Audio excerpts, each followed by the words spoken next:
तो दोस्तों वीडियो शुरू करने से पहले अगर आप हमारे चैनल पर नए हैं तो चैनल को सब्सक्राइब कर लीजिएगा और बेल आइकन को भी प्रेस कर दीजिए, जिससे मैं कोई भी वीडियो अपलोड करूं उसका नोटिफिकेशन सबसे पहले आपको मिल जाए।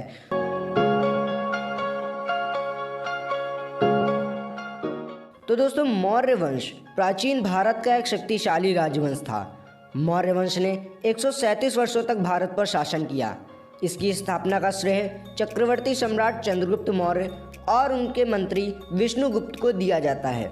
यह साम्राज्य पूर्व में मगध राज्य में गंगा नदी के मैदानों से शुरू हुआ, जहां आज के बिहार और बांग्लादेश स्थित है।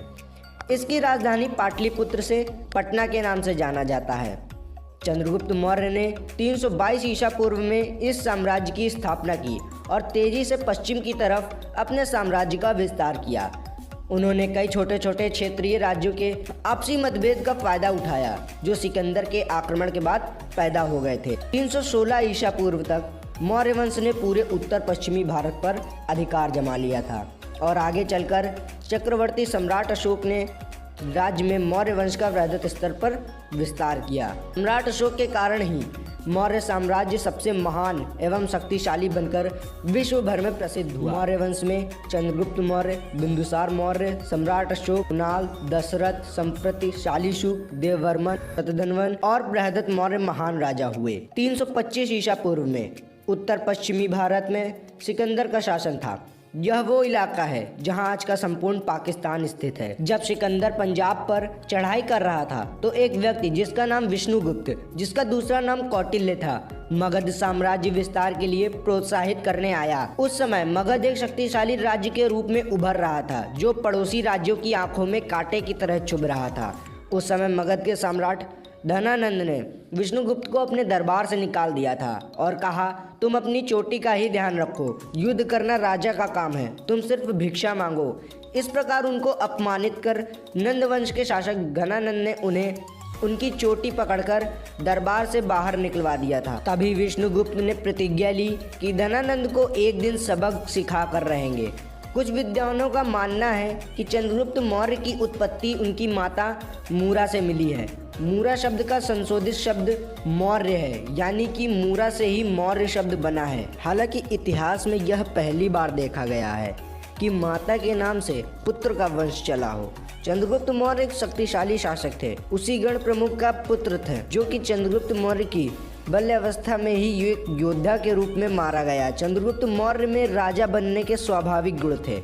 इसी योग्यता को देखते हुए विष्णुगुप्त ने उन्हें अपना शिष्य बना लिया एवं एक सबल और सर्वश्रेष्ठ राष्ट्र की नींव डाली, जो आज तक एक आदर्श है। इसके बाद विष्णुगुप्त ने भारत भर में जासूसों का एक जाल सा बिछा दिया, जिससे राजा के खिलाफ गद्दारी इत्यादि की गुप्त सूचनाएं एकत्र की जा सके। उस समय यह अभूतपूर्व कदम था। पूरे राज्य में गुप्तचरों का जाल बिछाने के बाद उसने चंद्रगुप्त मौर्य को यूनानी आक्रमणकारियों को मार भगाने के लिए तैयार किया। इस कार्य में उसे गुप्तचरों के विस्तृत जाल से बहुत मदद मिली। मगध के आक्रमण में विष्णुगुप्त ने मगध के गृह युद्ध को उकसाया। उसके गुप्तचरों ने नंद के अधिकारियों को रिश्वत देकर उन्हें अपने पक्ष में कर लिया। इसके बाद नंद की हार हुई, उसे अपना पद छोड़ दिया और विष्णुगुप्त को विजय प्राप्त हुई। आगे चलकर चंद्रगुप्त मौर्य ने जनता का विश्वास भी जीता और इसके साथ उसको सत्ता का अधिकार भी मिल गया। उस समय मगध भारत का सबसे शक्तिशाली राज्य था। मगध पर कब्जा होने के बाद चंद्रगुप्त मौर्य सत्ता के केंद्र पर काबिज हो चुके थे। चंद्रगुप्त मौर्य ने पश्चिमी तथा दक्षिणी भारत पर विजय अभियान आरंभ कर दिया। उत्तर पश्चिमी भारत को यूनानी शासक से मुक्ति दिलाने के बाद उनका ध्यान दक्षिण की तरफ गया। चंद्रगुप्त मौर्य ने सिकंदर के सेनापति सेल्यूकस को 305 ईसा पूर्व के आसपास हराया था। ग्रीक विवरण पर इसी विजय का उल्लेख नहीं है, पर इतना कहा जाता है कि चंद्रगुप्त मौर्य और सेल्यूकस के बीच एक संधि हुई थी, जिसके अनुसार सेल्यूकस ने कंधार, काबुल, हेरात और बलूचिस्तान के प्रदेश चंद्रगुप्त मौर्य को दे दिए थे।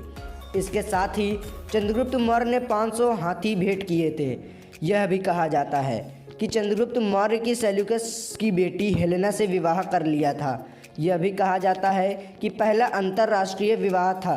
सेल्यूकस ने मेगस्थनी को चंद्रगुप्त मौर्य के दरबार में राजदूत के रूप में भेजा था। प्लूटार के अनुसार चंद्रिकोट्स यानी चंद्रगुप्त मौर्य सिंहासन पर आसीन हो चुके थे। उन्होंने अपनी 6 लाख सैनिकों की विशाल सेना से संपूर्ण भारत पर विजय प्राप्त कर ली थी और अपने अधीन कर लिया था। कावेरी नदी और उसके क्षेत्रों में उस समय चोलो पांड्यों, सत्य पुत्रों तथा केरल पुत्रों का शासन था। अशोक के शिलालेख कर्नाटक में चित्तल दुर्ग, एरागुड़ी तथा मास्की में पाए गए हैं। उनके शिलालिखित धर्म उपदेश प्रथम तथा त्रयोदशी उनके पड़ोसी चोल, पांड्यों तथा अन्य राज्यों का वर्णन मिलता है, क्योंकि ऐसी कोई जानकारी नहीं मिलती कि बिंदुसार मौर्य ने दक्षिण में कोई युद्ध लड़ा हो और उसमें विजय प्राप्त की हो। अतएव ऐसा माना जाता है कि उन पर चंद्रगुप्त मौर्य ने विजय प्राप्त की थी। चंद्रगुप्त मौर्य के बाद उनका पुत्र बिंदुसार मौर्य सत्तारूढ़ हुआ और उनके बारे में अधिक जानकारी प्राप्त नहीं की। दक्षिण की ओर साम्राज्य विस्तार का श्रेय आमतौर पर बिंदुसार मौर्य को ही दिया जाता है कि मां का नाम दुर्धरा था। बिंदुसार मौर्य ने 25 वर्षों तक शासन किया था। उसे अमित्रघात यानी दुश्मनों का संहार करने की उपाधि भी दी गई थी, जिसे यूनानी ग्रंथों ने अमित्रोकेडीज का नाम दिया था।